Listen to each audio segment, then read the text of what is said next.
Got him. Nice one. There he is. That's a fish.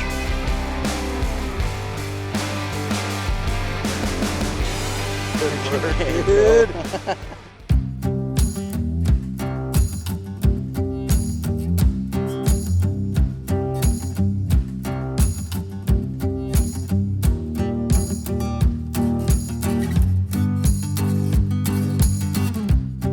Dude, this watercolor looks dynamite. This is dynamite.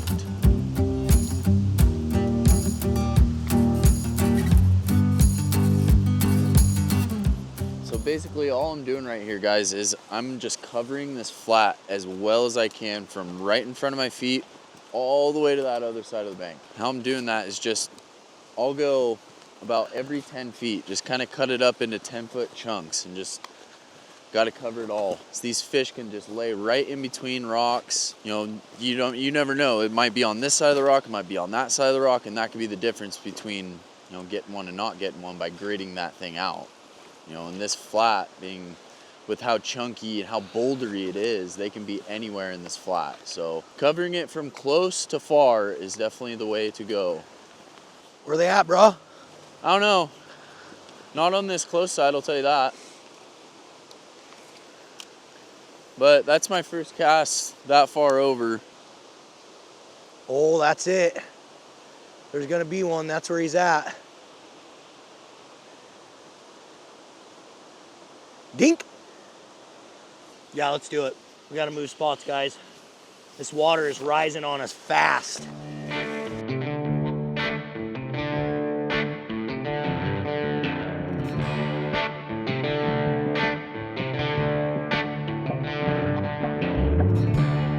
Hey, all you addicts out there, thank you so much for tuning in to another episode of Addicted. Before we get this video started, do me a huge favor.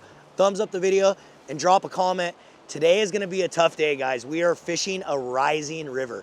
This thing has been come up almost 300 CFS since we started this morning, basically meeting at my house. And as you can see, it's starting to get, it's got a really good color right now, but I think we're only gonna have a couple hours of fishing. So the goal for today is to really teach you guys how we approach the river when we're fishing it on the rise. We're gonna be using primarily big stuff, worms, spoons, flashy things, and we're probably not gonna move as much, you know. I'm a steelhead fisherman that really likes to bounce and bounce and bounce and bounce. I'm pretty impatient. I move from hole to hole. But when you have a rising river like this, you don't really need to do that because the fish have been sitting, they've been waiting for this, and now they're on the move. So got Mr. Harmson over here from Steel Obsession Guide Service. Say hi, Jason. Hello, everybody. He's too busy fishing. He's trying to catch one. He's trying to get the hole before me, so he didn't want to come enter the intro. But one of the things you guys know about me, I'm a big worm fisherman. I love to fish worms, especially in water conditions like this. So like I said, we have a rising river. The color's changing quickly. One of my favorite worms is the red fever. This has a very, very bright red, pinkish color, white tail. I got it paired with a white addicted mustad jig head. One of the things that makes our jig head so much different than a lot of the other ones on the market, we extended the shank of the hook. So that's gonna put your hook point further back in the worm. We also flattened the back side of it right here. If I pull it back, you can see it's flat. So that makes it nice when you cut that worm and then put it on there. It also has a KVD keeper built into it. So that worm's gonna stay right up there where you put it. So honestly, worms in any water condition works extremely well, but higher, greener, off-color water is where they definitely excel. I'm just running a pretty short leader because I wanna keep this stuff down into the strike zone. So I got about probably 14 to 16 inches, somewhere in there. I don't know, might be a little more. And then we got a 3/8 ounce inline weight. Then we have a 1/2 ounce float, and then we got our bobber stop. I do have a little bit of leader, basically a bumper is what we call it. This is a piece of leader that we attach to our braid simply because I want this float to be able to slide and I want my stuff to be able to get down quicker to the fish. And that's gonna help. If you run this float directly on the braid, it doesn't slide as good, and it's something I learned from Jordan over the years of fishing with him. And so I always usually attach a piece of mono or fluorocarbon here 8 to 10 feet, somewhere in that zone. I'm using a float rod today. This is the Okuma Guide Select. This is their 9.9. In my humble opinion, obviously Okuma is one of our sponsors, but this is one of the best float rods ever created. It works extremely well for float fishing, has a great tip, super fast action. So when you pick that thing up, it's immediately responding to the end of your float and sinking that hook into the fish. So Highly recommend the Guide Select Pros. They do have a limited lifetime warranty, which is pretty badass. 𝗛𝗘𝗟𝗪 ITX spinning reels. This is the high speed. It's gonna have a 6-to-1 retrieve. When you're float fishing, I wouldn't get anything less than a 6-to-1 retrieve. You want that stuff to be coming back at you quick. You're gonna notice guys like Jason and a lot of guys that have really started to become better and better in their angling careers, they switch to a casting reel, again, because they want that faster retrieve so they can pick that line up quick. Also, when you're floating adrift and you have a casting reel, you just have, what is that? Fish, fish. Yep. Yeah, he's got one, chromefish on. Oh my gosh. Oh my God, it's off. That was a dime, dude. That was a big fish. I saw him, he was pretty good. I mean, he was 10 pounds probably. Holy crap, addicts. We just got done talking about how we're looking for a unicorn, literally. And we just found the unicorn, and Jason lost the unicorn. Unreal.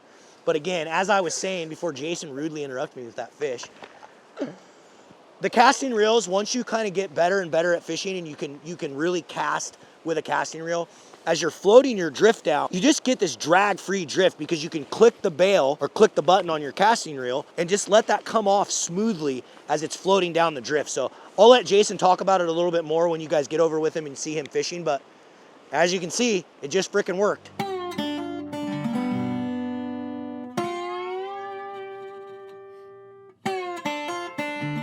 So, just lost. I think that was the first one I actually lost this year. I've hooked a handful before this trip, but I'm gonna talk about a little bit of what my setup is looking like. I run a little bit longer of a bumper leader from my inline weight to my actual setup. And what I do to do that quick change is I run a snap swivel to a barrel swivel. So if I want to change beads real quick, especially when I'm guiding, I like to cycle through a lot of beads. It's just a nice, quick, easy snap, and you're ready to go again. And that fish bit a lured soft bead, kind of a custom bead. He called it a blem bead, so I don't think we'll be able to see this color again. So I've been holding on to him for special trips like this, you know, personal trips. Yeah, and I'm using a bait casting rod and reel. And basically the reason why I like to use a bait caster setup is just because of the one-hand operation. I don't have to keep my other hand right next to the reel, kind of flipping that bail, closing, flipping it open, closing it. And it's just easier for me. And I seem to have a lot more control over my line. My line management seems to be a little bit easier. But yeah, just freaking lost one. I suck. It's been a few minutes now. Let's see if he went back into his home. Oh, there he is. There he is. That's good. Hey. Fish? Yeah. Are you kidding me? Yeah. Guarantee that's that same one. Chrome? I don't know. He's acting freaking good. Yeah. Oh, it's a summer. Summer? Yeah. Good fish though. That is not the one you hooked. No. Oh my God, Oh, I God. just broke my rod. Swing him here. Swing him on your boat. And that's what you get for high sticking fish. Broke it? Wow, that's the first one of these rods I've ever broke. What a pretty fish. So Dude, this time look of at- year, guys, we're gonna have a few summer fish that are either spawning, getting ready to spawn, or basically probably already spawned and they're kind of on their way down. Dude, look at the freaking spots on her fins. Dude, look at that. That is so trouted out. I love how they start getting all these like pinks and different colors and the cheeks all red. All the spots on her cheek. This is a hen and she doesn't look like she's spawned yet. You guys can see how No. she's very plump here. Honestly, I don't know. That might just been it might be an earlier winter. It might be a winter that came in like October or something. Like early. It's really hard to tell this time of year, guys, because if you get a winter, it's basically close to the end of December right now when we're filming this episode. And we could have had a winter that came in November. And Let me get this. So it's hard to tell whether it's a summer or winter. It definitely has not spawned. You can tell just by how much like girth it still has in its belly section. You can tell she's still got some eggs in there. Addicted landing net, guys, you can see what Jason just did right there. That's what makes these things so nice, especially when you're catching these wild fish. If they start freaking out like that, you just close that landing net, and once they feel that thing cradle them, it's almost like they feel safe, or they just know that they can't do anything because they're cradled. And so it seems to really calm them down. And that addicted bead hook is just buried. Yeah, I can't even get it out. Got the pliers, or? Yeah, I got them. Like I said, guys, we're in a wild-only river, so there's not going to be a lot of hatchery fish. If we do find one, it's going to be a stray. So we're going to let this beautiful fish go spawn, and hopefully Jason's going to hook a couple more. Go do her thing. We want that chrome one that he lost. See you later, honey. Good work, dude. So what do you guys think? Was that a winter or a summer? It's kind of hard to tell. I mean, still full of eggs, but summers usually don't spawn until later in the year, kind of with the winter fish. I don't know. I'm kind of tossing it up. I think it could have been an early winter that just came in way early and is already kind of colored up as if it was a summer, but I don't know. What do you guys think? Drop a comment below. Touching on high sticking, when you're landing a fish, when you grab the rod with your other hand up here, it almost acts as if like the handle down here is up here. So it just puts even more added stress on the tip of your rod, which you're already stressing it to the max.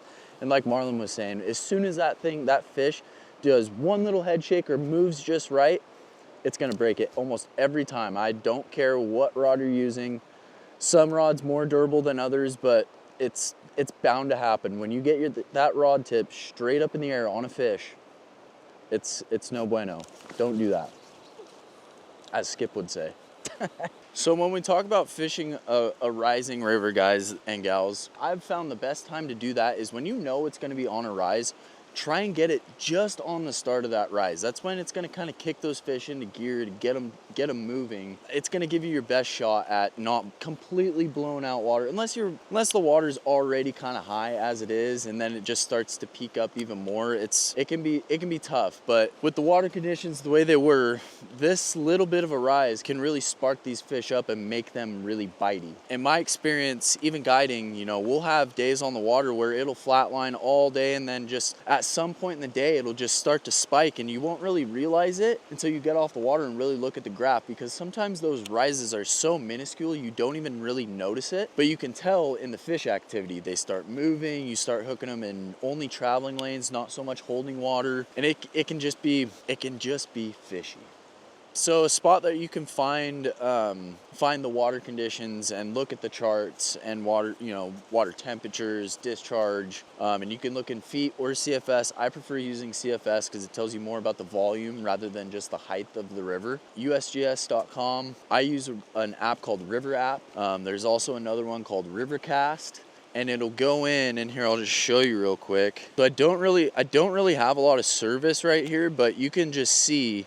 You can see how many different gauges are in the area. You know, we're right here, and you can zoom out and you can just go to any of these like 10, 43 gauges, 13 gauges, 12 gauges, 4 gauges, and you can zoom in and see all of the different gauges that you can look at to base river conditions off of. It's a great tool, and you can go in here and you can search. Obviously, we're in the United States. We are in Washington right now, and eventually, we don't have a lot of service right here, but eventually it would give you a list from A to Z, all the river names, and you can go through, click them, favorite them, you know, you have all of your river conditions right there, and that's probably the one that I use the most. I know a lot of people just use the USGS. They do just fine off of that. That's where this app gets all of their information. So any of those different apps, any of those websites, there's a ton of different resources out there for you guys to use for water conditions. So use them up, look the night before, look the morning of, to make sure you're gonna be successful. Give yourself the best shot at being successful.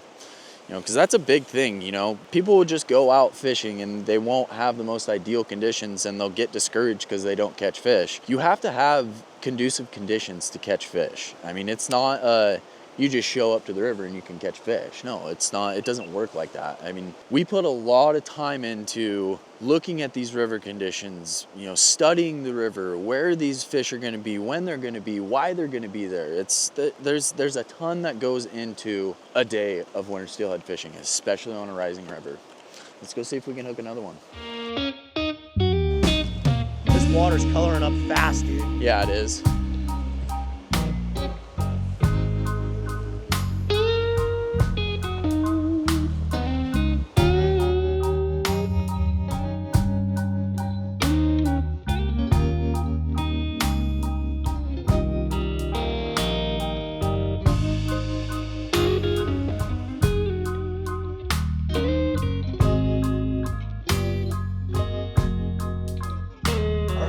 Time for a change of scenery. Next.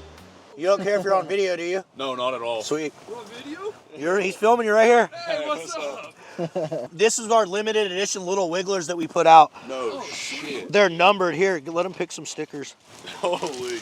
Those are, you can't get those anywhere. Give them one of those. What the hell? Here, Dude, take your picks. Dude, none of this. Even if I don't catch a fish, I still got blessed today. Dude, so thanks, yeah, guys. dude. Yeah, grab a couple. Those wood ones are cool. I did those and Take never, a couple of those too. I never really put them out. You should put these things out. Look at these. These are dope. Yeah, they're sick. Oh my gosh. Oh, dude, this is awesome. Thank you guys. Yeah, hell yeah, boys. Of course. Right on, guys. Well, good luck. Hey, thank you guys. Hey, appreciate you watching, dude. Yep, good to see We'll you. see you guys. Making the videos. It's Yeah, awesome. hell yeah, man.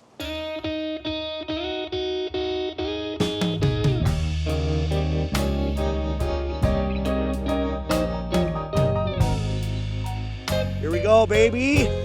Don't make me be a liar. Show Jason what this tailhat's about. Be there. Oh, what the?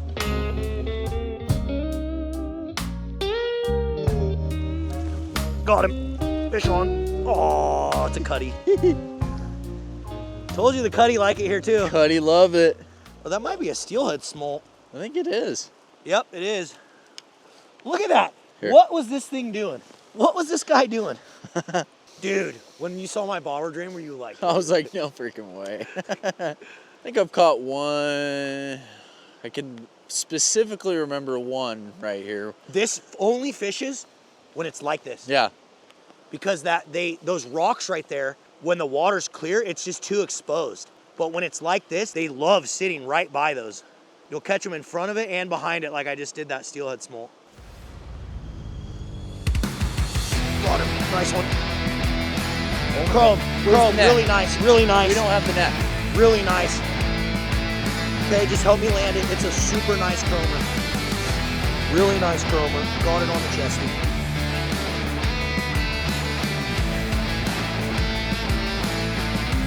Oh, I'm not a liar, guys. I was telling Jason that this, when the water gets really high, this hole just tends to hold them. What's he look like? Summer. It's all right, though. It's a fish. Hey, this will be a good kind of telltale factor of if that fish earlier was He's already something or done. At least I thought he was. Come on, buddy. That's what a summer looks like. See how Yeah. he's all snaky, guys? I think that other fish was a frickin'... Well, I don't know, dude. Why is he so chrome? It's just a rebright. Oh my gosh, look at this wound though. This wound is... Let Seth get down in there, dude, before you frickin'... I knew it. I knew that was gonna happen. Yeah, that's all right. Dude, I think that other one was a winner. Yeah, I think so too. Just an earlier one. You see how snaky that one was? Yeah, it's super snaky. Yeah. I mean, Talk about- that's like it's- classic summer steelhead right there.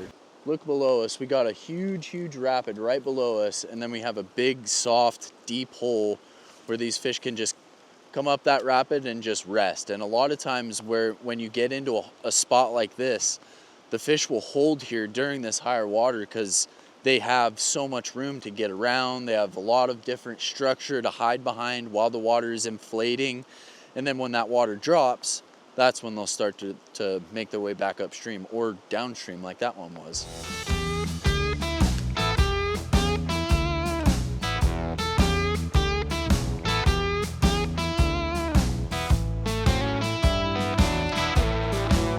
So one thing, guys, if you're fishing with your buddy, it's fully legal to cast right below him if you call it.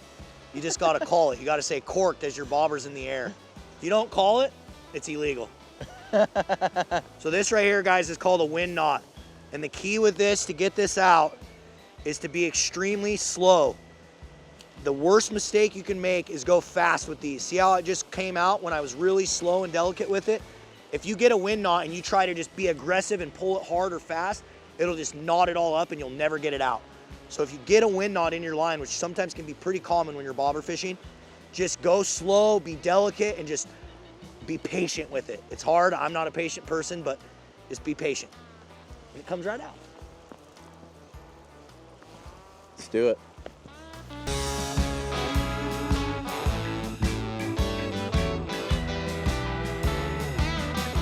So like a lot of people ask if you get tip wrap a lot with these bait casters, and honestly it does happen.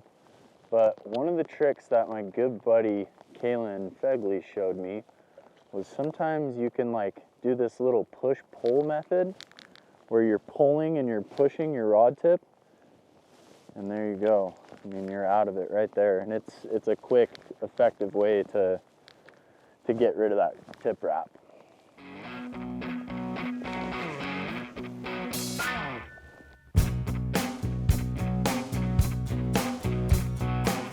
Would be confident to say that I covered this pretty good.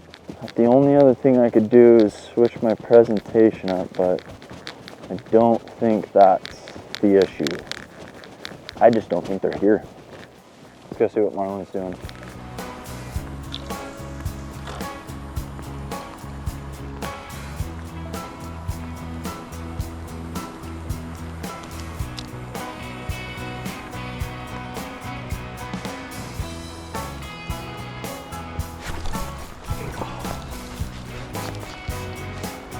All right, everyone, we got something in here messing with me. I don't know what it is. It's something small, I think. It's bit my worm a few times here and just kind of like almost trout biting it. But sometimes these steelhead will do that. So I'm gonna keep kind of persistent here and just keep running it through there and see if I can get whatever it is to get a little more aggressive on it.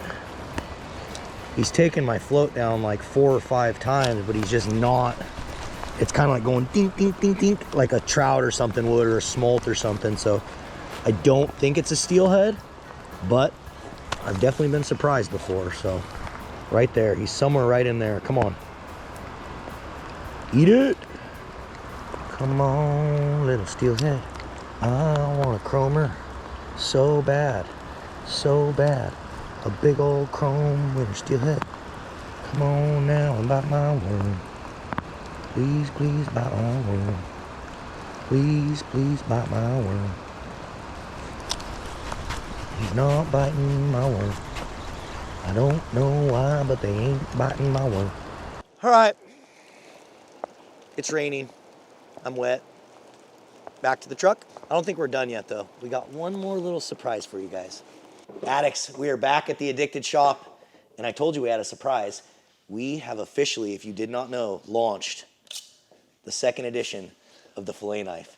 And look who's here on a winter steelhead day. I don't get invited to go winter steelhead fishing with those guys, and they go and hook all these fish and have a ball. You said you had clients today. Well, I did, but the river of choice wasn't fishing. I'm sure you guys saw in the weather and the rain, but yeah, so I'm here doing final touch-up on the knives. Now, you guys, Tor does a great job for us, making these custom knives, custom fillet knives for you.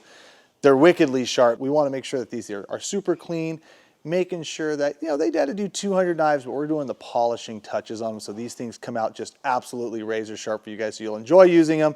Or maybe you're going to just hang them up and put them on your mantle or whatever you're going to do, but we got everyone in here in the shop getting these out because it's the day after the drop, and that's what we got to do. That's exactly what we got to do. So there you have it, guys. I'm stoked with this one. We blacked out the thing completely, all black accents. As you can see, we got a very light Addicted on there. Still looks dope. Super sharp, amazing fillet knife. I used it all fall season, all spring and all fall last year on the 1st edition. And I could confidently say, like, when I was out there, it just made your life nicer. Like, when you get back to the dock and you have a really nice, sharp, awesome fillet knife, it makes your life nicer when you're filleting fish. So appreciate you guys. Thank you so much for watching the episode. You can get these on the website right now. They're not sold out yet. There's still a few left. So thanks so much for watching. We'll see you on the river.